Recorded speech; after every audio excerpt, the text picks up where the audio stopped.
Magandang araw po sa lahat. Gusto ko lang i-share yung tungkol sa problema ng mga nawala ng ads or dollar sign sa kanilang mga YouTube channel. Kasi may lumapit sa aking kaibigan, nagpapatulong kung paano maayos ang kanilang YouTube channel at may balik yung ads at dollar sign. May gagawin akong video. Panoorin nyo na lang dito sa aking YouTube channel, dito sa dulo ng aking video. Sana makatulong sa lahat, sa mga kagaya ng mga nawalan ng ads at ng mga dollar sign. Sana makatulong po sa inyo. Pasensya na kayo sa aking boses at ako'y namalat pa.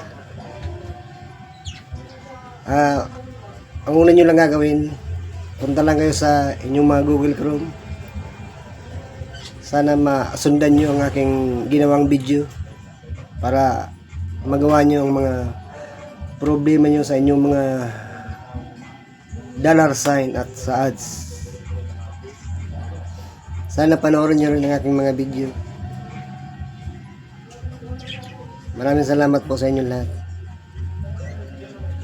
Sundan nyo na lang po ang aking ginawang video para makuha nyo ng maayos. Sana masundan nyo ng maayos. Basta yung mga nawalan ng ads at dollar sign, ganito lang ang inyong gagawin.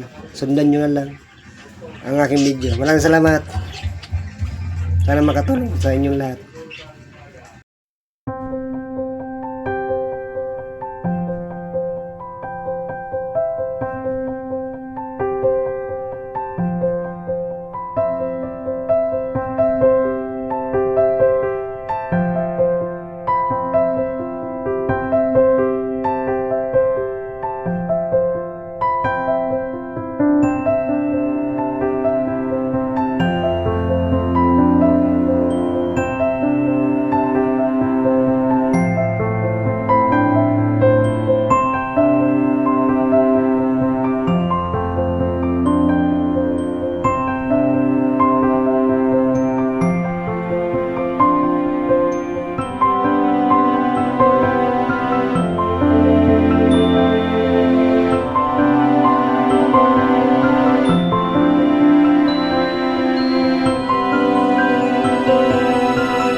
Yan, maraming salamat po. Sana nasundan nyo ang aking ginawang video.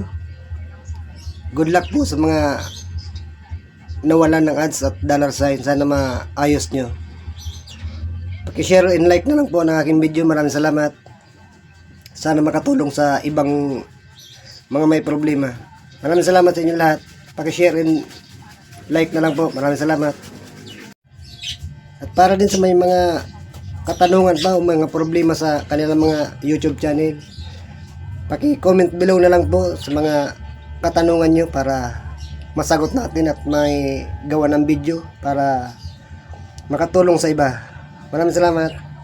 I just want to say